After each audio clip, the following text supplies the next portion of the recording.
வணக்கம் நண்பர்களே. நம்ம போன வீடியோல எந்த 5 பேரிடம் பணம் கொடுத்தால் திரும்பி வராதுன்னு பார்த்தோம். அத நிறைய பேர் பாராட்டி கமெண்ட் பண்ணிருந்தீங்க. ஆனா அதுல சில பேர் கேட்ட ஒரு நியாயமான கேள்வி என்ன தெரியுமா? ப்ரோ, பேசின பேச்சுல நடிச்ச நடிப்புல நல்லவன்னு நினைச்சு பணம் கொடுத்துட்டேன், இப்ப வாங்க முடியல. எப்ப போய் பணம் திரும்ப கேட்டாலும் ஒவ்வொரு காரணமா சொல்லிட்டே இருக்காங்க, என்ன பண்றதுன்னு தெரியல ப்ரோ. ஒரு உண்மையை சொல்லவா? நைட்டு 2 மணிக்கு வீட்ல எல்லாரும் தூங்கிட்டு இருப்பாங்க, உங்களுக்கு மட்டும் தூக்கம் வராது. நெஞ்ச பிடிச்சுக்கிட்டு இருட்டுல உட்கார்ந்துக்கிட்டு உங்களையே அறியாம உச்சி கொட்டிட்டு இருப்பீங்க. அந்த நரக வேதனை அதை அனுபவிச்சாதான் தெரியும். தொண்டையில ஏதோ ஒண்ணு அடைக்கிற மாதிரி இருக்கும், கண்ணுல இருந்து தார தாரையா தண்ணி கொட்டும். ச்சே, பெத்த பிள்ளைங்க ஆசையை அறுத்து குடும்பத்துக்கு ஒரு துணிமணி எடுக்காம, உடம்ப சரியில்லாதப்ப கூட டாக்டர் கிட்ட போகாம சிறுக்க சிறுக்க சேர்த்து வச்ச காசு அது. அத பாவம்னு நம்பி கொண்டு போய் அடுத்தவன் கையில வச்சுட்டு இன்னைக்கு சொந்த குடும்பத்துக்கு முன்னாடியே ஒரு குற்றவாளி மாதிரி, ஒரு பிச்சைக்காரன் மாதிரி தலை குனிஞ்சு நிக்கிறோமே அப்படின்னு மனசுக்குள்ள ஒரு குரல் உங்களை நாலா பக்கமும் போட்டு அடிக்கும். அந்த வலிக்கு முன்னாடி உலகத்துல எந்த நரகமும் ஈடாகாது. இன்னைக்கு இந்த வீடியோவை சும்மா ஸ்க்ரோல் பண்ணிட்டு போற இன்னொரு கண்டென்ட்டா பார்க்காதீங்க. இது அடுத்தவன் காலில் கொண்டு போய் வச்ச உங்க கௌரவத்தை, உங்க குடும்பத்தோட எதிர்காலத்தை, உங்க ரத்த வேர்வைய உங்க கைக்கு திருப்பி கொண்டு வந்து சேர்க்க போற ஒரு ஆக்ரோஷமான போர்க்களம். 2300 வருஷத்துக்கு முன்னாடியே சாணக்கியர் சாட்டையடி மாதிரி ஒரு வார்த்தை சொன்னார். பாம்பின் பல்லில் விஷம், தேலின் கொடுக்கில் விஷம், ஆனால் கடன் வாங்கிவிட்டு திருப்பி தராமல் ஏமாற்றும் ஒரு துரோகியின் முழு உடலிலுமே விஷம் என்றார். கடன் கேட்கும்போது உங்க காலை சுத்தி சுத்தி வருவான். நீதான் எனக்கு தெய்வம், இந்த ஜென்மத்துல உன்னை மறக்க மாட்டேன்னு கை கூப்பி அழுவான். ஆனா பணத்தை கைமாத்தின அடுத்த நொடி அவன் எஜமானன், நீங்க அவனுக்கு அடிமை. போன் பண்ணா எடுக்க மாட்டான், வாட்ஸ்அப்ல சீன் விழும், ஆனா பதில் வராது. அப்புறம் பிளாக்கே பண்ணிடுவான். ரோட்ல உங்களை பார்த்தா ஏதோ நீங்க அவங்கிட்ட தப்பு பண்ண மாதிரி முகத்தை திருப்பிட்டு போவான். நீங்க கேட்கிறது உங்க சொந்த உழைப்பு, ஆனா அவன் உங்களுக்கு திருப்பி தர்றதோ ஏளனமும் அவமானமும் தூக்கமில்லாத ராத்திரிகளும் மட்டும்தான். வீடியோக்குள்ள போறதுக்கு முன்னாடி உங்க மனசாட்சியை தொட்டு எனக்கு ஒரே ஒரு பதில் சொல்லுங்க. உங்களை ஏமாத்திட்டு உங்க பணத்தை தராம இன்னைக்கு வரைக்கும் உங்க நிம்மதியை குலைச்சிட்டு இருக்கிற ஒருத்தர் உங்க வாழ்க்கையில இருக்காரா? என்ன காரணம் சொல்லி பணம் வாங்கினாங்க? இப்பவே கமெண்ட்ல தட்டி விடுங்க. இன்னைக்கு நடுத்தர மக்கள் அதிகமா ஏமாந்து தங்களோட மொத்த வாழ்க்கையையும் தொலைச்சிட்டு நிக்கிற மிக முக்கியமான இடம் எது தெரியுமா? புதுசா ஒரு பிசினஸ் பண்றேன், எனக்கு இன்வெஸ்ட்மெண்ட் மட்டும் பண்ணு, மாசம் மாசம் உனக்கு லாப பங்கு தரேன், அல்லது ரியல் எஸ்டேட்ல ஒரு இடம் இருக்கு, டபுள் மடங்கு லாபம் வரும்னு சொல்லி சொந்த பந்தமும் நண்பர்களும் பேசுற அந்த தேன் தடவிய வார்த்தைகள். இப்படிப்பட்ட தேன் தடவிய வார்த்தைகளால பணத்தை கொடுத்த நம்ம சப்ஸ்கிரைபரோட ஒரு யதார்த்தமான கதைய சொல்லியே ஆகணும். இது ஏதோ கற்பனை கதை இல்ல, உங்க தெருவுல, உங்க சொந்தத்துல, ஏன் உங்க வாழ்க்கையிலேயே நடந்துகிட்டு இருக்கிற பச்சையான உண்மை. சரவணன் அண்ணன் 45 வயசு, ஒரு சாதாரண பிரைவேட் கம்பெனில மாச கணக்கா ஓவர் டைம் பார்த்து உழைக்கிற ஒரு மனுஷன். தன்னோட பொண்ணு கல்யாணத்துக்காகவும் படிப்புக்காகவும் 15 வருஷமா காசு காசா சேர்த்து நகையை அடகு வச்சு கஷ்டப்பட்டு ஒரு 5 லட்சம் ரூபாய் சேர்த்து வச்சிருந்தாரு. அது வெறும் பணம் இல்லைங்க, அவரோட 15 வருஷ ஆயுசு, வேர்வை, குடும்பத்தோட கனவு. அவருக்கு ரொம்ப நெருங்கிய ஒரு சொந்தக்கார பையன் விக்னேஷ், நல்லா கோட் சூட் போட்டுக்கிட்டு கையில பெரிய ஆப்பிள் போன் வச்சுக்கிட்டு, நான் பெரிய எக்ஸ்போர்ட் பிசினஸ் பண்றேன், அரசு கான்ட்ராக்ட் எடுத்திருக்கேன்னு பந்தா காட்டி சுத்துறாள். ஒரு நாள் சாயங்காலம் விக்னேஷ் சரவணன் அண்ணன் வீட்டுக்கு வந்தான். ரொம்ப பாசமா பேசினான். மாமா, ஒரு பெரிய கவர்மெண்ட் கான்ட்ராக்ட் எடுத்திருக்கேன், ஒரு 5 லட்சம் மட்டும் உடனே தேவைப்படுது, நீங்க மட்டும் உதவினா மாசம் மாசம் உங்களுக்கு லாப பங்கா 25,000 ரூபாய் உங்க அக்கௌண்ட்ல போட்டுடுவேன். உங்க பொண்ணு கல்யாணத்துக்குள்ள உங்க 5 லட்சத்தை 8 லட்சமா உங்க கையில தர்றது என் பொறுப்பு. சொந்தக்காரன் என்ன விட்டா உங்களுக்கு யார் மாமா செய்வா பேசி மயக்கினா. சரவணன் அண்ணன் யோசிச்சாரு, நம்ம பையன் தானே, சொந்தக்காரன் முன்னுக்கு வரட்டும், நம்ம பொண்ணோட கல்யாணத்துக்கும் ஒரு பெரிய தொகை சேருமேன்னு நம்பி மனைவி எவ்வளவோ தடுத்தும் கேட்காம தான் ரத்தம் சிந்தி சேர்த்த மொத்த பணத்தையும் தூக்கி அவன் கையில வைத்தார். முதல் 2 மாசம் சொன்ன மாதிரி 25,000 ரூபாயை அக்கௌண்ட்ல போட்டான். 3வது மாசத்துல இருந்து மொத்தமா சைலண்ட். சரவணன் அண்ணன் பதத்தத்தோட போன் பண்றாரு, மாமா GST raid, customer payment late ஆகுது, அடுத்த வாரம் தந்துடுறேன்னு இழுத்தடிக்க ஆரம்பிச்சான். மாசமா ஓடிச்சு, வருஷமே முடிஞ்சு போச்சு. சரவணன் அண்ணனோட மகளுக்கு ஒரு நல்ல இடத்துல கல்யாணம் பேசி முடிச்சாச்சு. மண்டபம் புக் பண்ணணும், நகை எடுக்கணும், கையில காசு இல்ல. சரவணன் அண்ணன் பதறி போய் விக்னேஷோட ஆபீஸ்க்கு போறாரு. ஆனா அங்க ஆபீஸ் பூட்டப்பட்டு இருக்கு. விசாரிச்சா விக்னேஷ் வேற ஒரு ஏரியால ஆடம்பரமா புது வீடு கட்டி புது கார் வாங்கிட்டு குடும்பத்தோட ஜாலியா வாழ்ந்துட்டு இருக்கான்னு தெரியுது. சரவணன் அண்ணன் அவன் வாசல்ல போய் நின்னு கை கூப்பி கதறி அழுதாரு. தம்பி, என் பொண்ணு கல்யாணம் நின்னுடும் போல இருக்குப்பா, என் சொந்த பணத்தை கொடுப்பா.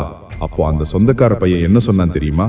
முகத்துல சின்ன குற்ற உணர்ச்சி கூட இல்லாம திமிரா சொன்னான், ஏன் மாமா, பிசினஸ்னா லாபமோ வரும் நஷ்டமோ வரும், நான் என்ன வேணும்னே பணத்தை தொலைச்சேனா?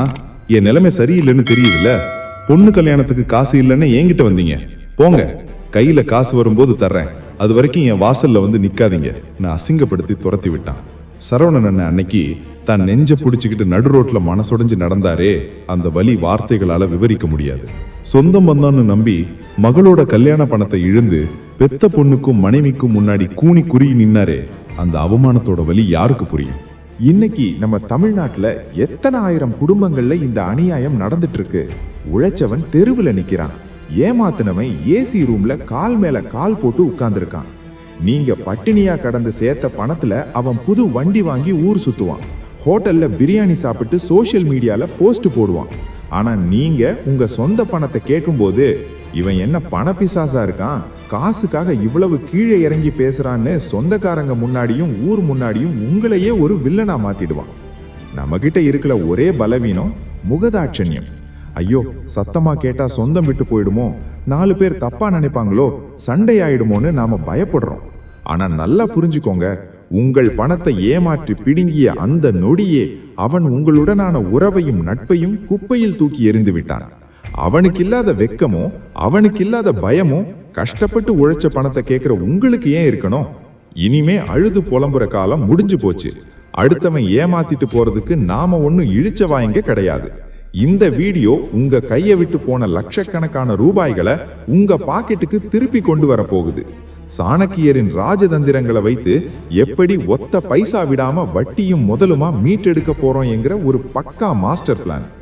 இந்த வீடியோவை நீங்க முழுசா பார்க்கும்போது சண்டை போடாம அவனோட கௌரவத்தை அசைச்சு பணத்தை எப்படி நைஸா வாங்குவதுன்னு தெரிஞ்சுக்குவீங்க. மொத்த பணமும் வராது என்ற சூழலில் அசல் பணத்தையாவது தவணை முறையில் எப்படி மீட்பதுன்னு புரியும்.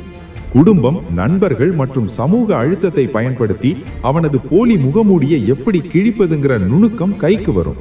கடைசியாக சட்டத்தின் மூலமாகவும் காவல்துறையின் மூலமாகவும் ஆதாரங்களை வைத்து அவனை எப்படி உங்கள் காலடியில் பணிய வைப்பது என்கிற தெளிவு கிடைக்கும். இப்போதே உங்க மனசுக்குள்ள ஒரு சபதம் எடுங்க, என் குடும்பத்தோட ரத்த வேர்வைய அடுத்தவன் ஏமாட்டிட்டு நிம்மதியா வாழ நான் விட மாட்டேன். ஏமாத்துறவனுக்கு இருக்கிற அதே தைரியம் நேர்மையா உழைச்ச உங்களுக்கும் வரணும். இந்த வீடியோவை ஒரு நொடி கூட ஸ்கிப் பண்ணாம கடைசி வரைக்கும் பாருங்க. ஏன்னா இதுல சொல்ல போற ஒவ்வொரு பாயிண்ட்டும் உங்க கையை விட்டு போன லட்சக்கணக்கான ரூபாய்களை உங்க பாக்கெட்டுக்கு திருப்பி கொண்டு வர போகுது. விஷயத்துக்குள்ள போறதுக்கு முன்னாடி உங்க பணத்தை மீட்கிற அந்த துணிச்சலுக்காக இந்த வீடியோவுக்கு இப்பவே ஒரு லைக் போடுங்க. இதே மாதிரி கடன் கொடுத்துட்டு பணம் வராம தூக்கம் இல்லாம தவிக்கிற உங்க நண்பர்களுக்கோ சொந்தக்காரங்களுக்கோ இந்த வீடியோவை உடனே ஷேர் பண்ணுங்க. நம்ம சேனலுக்கு புதுசா வந்திருந்தா மறக்காம சப்ஸ்கிரைப் பண்ணிட்டு பெல் ஐகானை தட்டி வைங்க. இப்போ சாணக்கியரின் முதல் தந்திரத்தை பயன்படுத்தி அந்த ஏமாற்றுக்காரனிடமிருந்து முதல் அடியை எப்படி ஆரம்பிப்பது வாங்க சொல்றேன். சாணக்கியர் கையில் எடுக்க சொல்ற முதல் ராஜதந்திரம் சாமம், அதாவது சாதுரியமான பேச்சு மற்றும் கௌரவ அழுத்தம். நம்ம ஆட்கள் பண்ற முதல் தப்பே என்ன தெரியுமா? பணம் வரலன்னு உடனே நேரா போய் அவன் சட்டையை பிடிக்கிறது, கெட்ட வார்த்தையில திட்டுறது, இல்லைன்னா ஆட்களை வச்சு மிரட்டுறது. நீங்க கோவப்பட்டு கத்துற அடுத்த நொடி அவன் என்ன பண்ணுவான் தெரியுமா? பாத்தியா, நான் உனக்கு தர வேண்டியவன் தான், ஆனா நீ என்கிட்ட மரியாதை இல்லாம பேசிட்ட, அதனால இப்ப தரமாட்டேன் போடான்னு ஒரு அற்ப காரணத்தை சொல்லி எஸ்கேப் ஆயிடுவான். நீங்க தப்பு பண்ண மாதிரி கதையை மாத்திடுவான். சாணக்கியர் சொல்றாரு, எதிரிய வீழ்த்த அவசரப்பட்டு வாளை எடுக்காத, முதலில் அவன் கௌரவத்தை உன் வார்த்தைகளால் அசைத்துப்பார். அவன்கிட்ட போன் பண்ணும்போது நீங்க கடன் கொடுத்த முதலாளி மாதிரி பேசாதீங்க, அவனோட ஈகோவை உசுப்பி விடுங்க. அவன்கிட்ட இப்படி பேசுங்க, மச்சான், உன்னை பத்தி ஊர்ல எவ்வளவோ பேர் தப்பா பேசினாங்க, அவன் பணத்தை ஏமாத்திடுவான்னு சொன்னாங்க, ஆனா நான் அவங்க கிட்ட சண்டை போட்டேன். என் நண்பன் அப்படிப்பட்டவன் கிடையாது, நாணயமானவன் உன் மேல நம்பிக்கை வச்சேன். இன்னைக்கு எனக்கு ஹாஸ்பிட்டல்ல ஒரு பெரிய மெடிக்கல் எமர்ஜென்சி, குடும்ப மானமே போற நிலைமை. என்ன நீ கைவிட மாட்டேன்னு எனக்கு நல்லா தெரியும். இந்த மாதிரி பேசும்போது என்ன நடக்கும் தெரியுமா? அவனுக்குள்ள இருக்கிற அந்த போலி கௌரவம் அடிபடும். அடடா, இவன் நம்மள பெரிய ஆளா நினைச்சுக்கிட்டு இருக்கானே, நாம தரலனா இவன் முன்னாடி நம்ம இமேஜ் மொத்தமா உடைஞ்சிடுமேன்னு ஒரு பயமும் பதற்றமும் வரும். இன்னொரு அதிபுத்திசாலித்தனமான சாணக்கிய மூவ் பயமுறுத்தாத சேட்டிங், அதாவது கேஷுவல் வாட்ஸ்அப் டிராப்பிங். போன்ல பேசாம ரொம்ப மரியாதையா வாட்ஸ்அப்ல ஒரு மெசேஜ் போடுங்க. தம்பி, போன வருஷம் மார்ச் மாசம் நீ பிசினஸ் பிரச்சனைன்னு என்கிட்ட வாங்கின அந்த 2 லட்சம் ரூபாயில ஒரு 50,000 ரூபாயாவது இந்த வாரம் போட்டு விட முடியுமா? எனக்கு அவசரமா தேவைப்படுது. அவன் பதட்டத்துல என்ன ரிப்ளை பண்ணுவான்? அண்ணே, இப்போதைக்கு 50,000 இல்ல, அடுத்த மாசம் 20,000 தந்துடுறேன்னு மெசேஜ் போடுவான். அவ்வளவுதான். அவன் போட்ட அந்த ஒரு வரி மெசேஜ்ல நான் உங்ககிட்ட பணம் வாங்கினது உண்மைதாங்கிற அதிகாரப்பூர்வ ஆதாரத்தை டிஜிட்டல் எவிடன்ஸா அவன் கையாலேயே டைப் பண்ணி உங்க கையில கொடுத்துட்டான். சாமம்ங்கிறது பயந்து பேசுறது கிடையாது. அவனோட புத்திய மழுங்கடிச்சு அவனோட கௌரவத்தை வச்சு அவனை லாக் பண்ற ஒரு நுட்பமான வலை. இந்த முதல் வழியிலேயே பாதி பணம் கரைக்கு வந்துடும். ஆனா இதையெல்லாம் தாண்டி திமிரா நிக்கிற ஒருத்தனுக்கு அடுத்ததா சாணக்கியர் என்ன சொல்றாரு? 2வது ராஜதந்திரத்தை பயன்படுத்த சொல்றாரு. அது என்னன்னு வாங்க சொல்றேன். சாணக்கியரோட 2வது ராஜதந்திரம் தானம், அதாவது இழப்பை குறைக்கும் தவணை முறை. நம்ம ஆட்கள் பண்ற இன்னொரு பெரிய தப்பு என்ன தெரியுமா? ஒரே அடியா என் 2 லட்சம் ரூபாயையும் இப்பவே தூக்கி கொடுன்னு பிடிவாதம் பிடிப்பாங்க. ஆனா கடன் வாங்கினவனோட நிலைமையை யோசிச்சு பாருங்க. அவன்கிட்ட உண்மையிலேயே அந்த மொத்த தொகையும் கையில இருக்காது.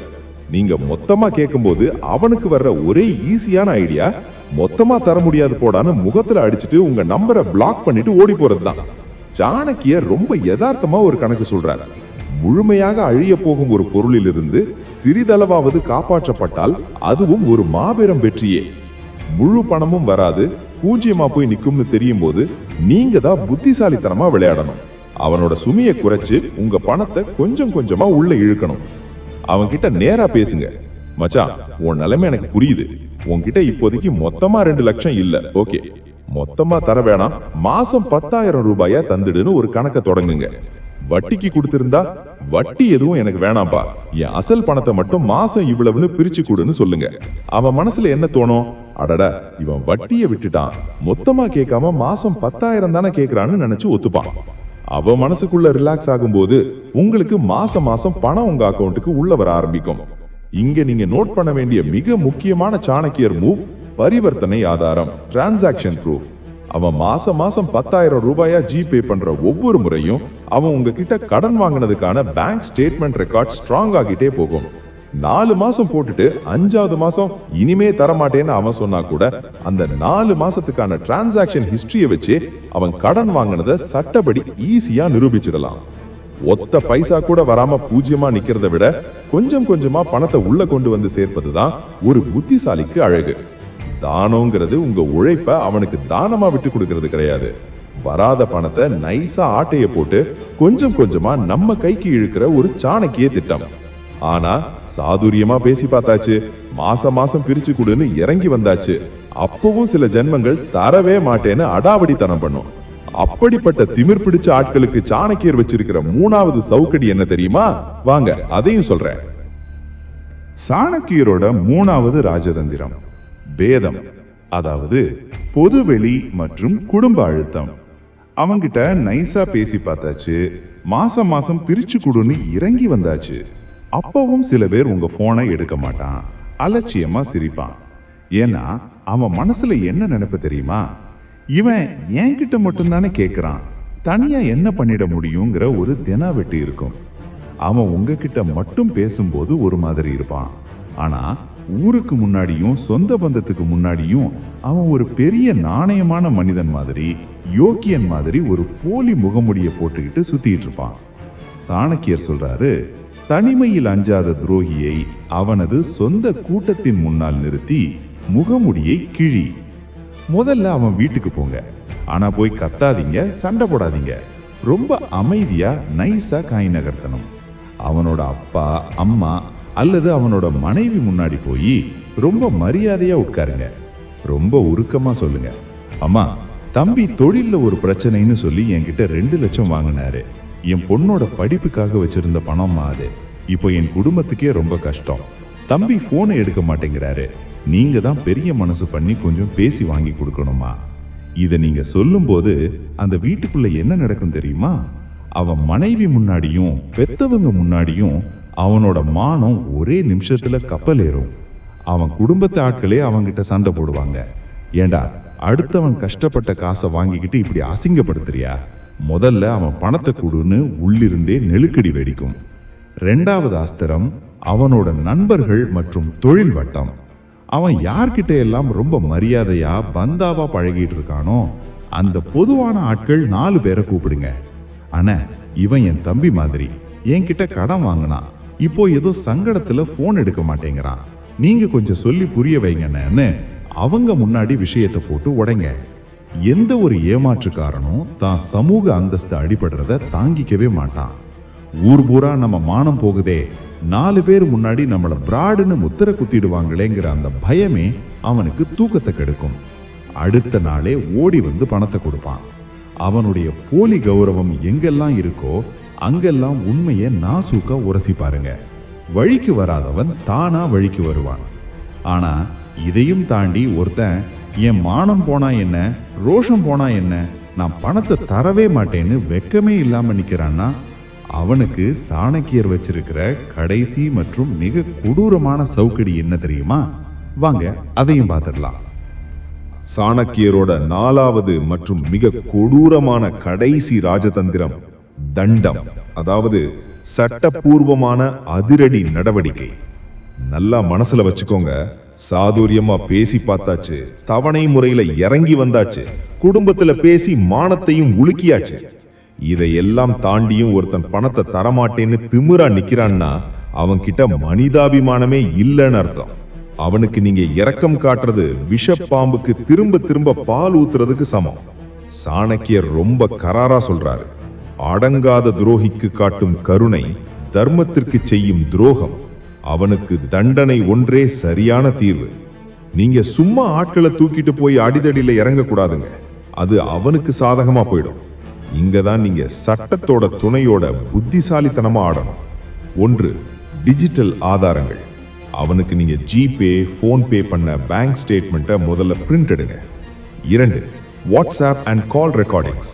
அவன் உங்ககிட்ட கடன் வாங்கினதை ஒத்துக்கிட்ட வாட்ஸ்அப் சாட்டுகள், அவன் பேசின ஆடியோ ரெக்கார்டிங்ஸ் எல்லாத்தையும் பத்திரப்படுத்துங்க. 3. செக் அல்லது ப்ராமிசரி நோட். அவன் உங்களுக்கு கொடுத்த செக் ஏதாவது பவுன்ஸ் ஆகியிருந்தா அது உங்களுக்கு கிடைச்ச மிகப்பெரிய பிரம்மாஸ்திரம். அடுத்த நொடி ஒரு நல்ல வக்கீல் மூலமா அவனுக்கு அதிகாரப்பூர்வமா ஒரு லீகல் நோட்டீஸ் தட்டி விடுங்க. செக் பவுன்ஸ் கேஸ்னா என்ஐ ஆக்ட் செக்ஷன் 138க்கு கீழே கோர்ட்ல கேஸ் போட்டு அவனுக்கு வாரண்ட் வர வைக்க முடியும். முறையான பண பரிவர்த்தனை ஆதாரங்கள் இருந்தா பண மோசடி, criminal breach of trust and cheating பிரிவின் கீழே போலீஸ் ஸ்டேஷன்ல எழுத்துப்பூர்வமா புகார் கொடுங்க.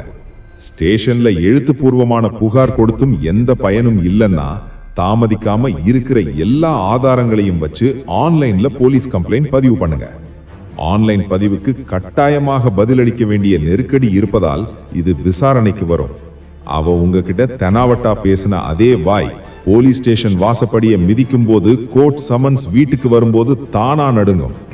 சட்டம் தன் கையை ஓங்கும் போது எப்பேற்பட்ட பணத்திமிரும் துரோகமும் சுக்குநூறா உடைஞ்சி உங்க கால்ல வந்து விழும்.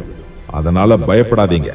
அடுத்தவன் கஷ்டப்பட்ட பணத்தை ஏமாத்துற அவனுக்கே அத்தனை திமிரு இருக்கும்போது நேர்மையா உழைச்ச உங்க பணத்தை மீட்க உங்களுக்கு எவ்வளவு துணிச்சல் இருக்கணும். சாணக்கியர் சொன்ன இந்த சாம தான பேத தண்டம் என்கிற 4 வழிகளை சரியா பயன்படுத்துங்க. ஏமாத்தினவன் முன்னாடி தலை குனிஞ்சு நிக்காதீங்க. உங்க உழைப்ப வட்டியும் முதலுமா மீட்டுட்டு தலை நிமிர்ந்து வாங்க. நல்லா மனசுல வச்சுக்கோங்க, அடுத்தவன் பணத்தை ஏமாத்துறவனுக்கு இருக்கிற தைரியம் கஷ்டப்பட்டு சம்பாதிச்ச உங்க பணத்தை கேட்க உங்களுக்கு இருக்கணும். தயங்கி தயங்கி நின்னா இந்த உலகம் உங்களை இன்னும் மிதிக்கும். இந்த 4 வழிகள்ல உங்க பணத்தை ஏமாத்தின நபருக்கு எந்த வழி சரியா இருக்கும்னு யோசிச்சு இப்பவே களத்துல இறங்குங்க.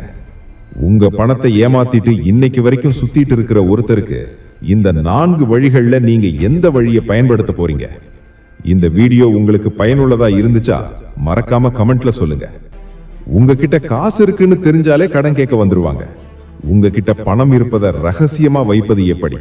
கடன் கேட்பவர்களிடம் நட்பும் கெடாமல் பணமும் போகாமல் சாதுரியமாக நோ சொல்வது எப்படி? இதுதான் அடுத்த வீடியோ. இனிமேல் யாரும் கடன் கேட்காமல் இருக்க என்ன செய்ய வேண்டும்? சாணக்கியர் சொன்ன மகா ரகசியம். இந்த வீடியோ உங்க பணத்தை மீட்க ஒரு தைரியத்தை கொடுத்திருந்தா உடனே ஒரு லைக் போடுங்க. இதே மாதிரி மாட்டிக்கிட்டு தவிக்கிற உங்க நண்பர்களுக்கும் இதை ஷேர் பண்ணுங்க. மறக்காம நம்ம சேனலை சப்ஸ்கிரைப் பண்ணிடுங்க. அடுத்த வீடியோல சந்திப்போம். நன்றி, வணக்கம்.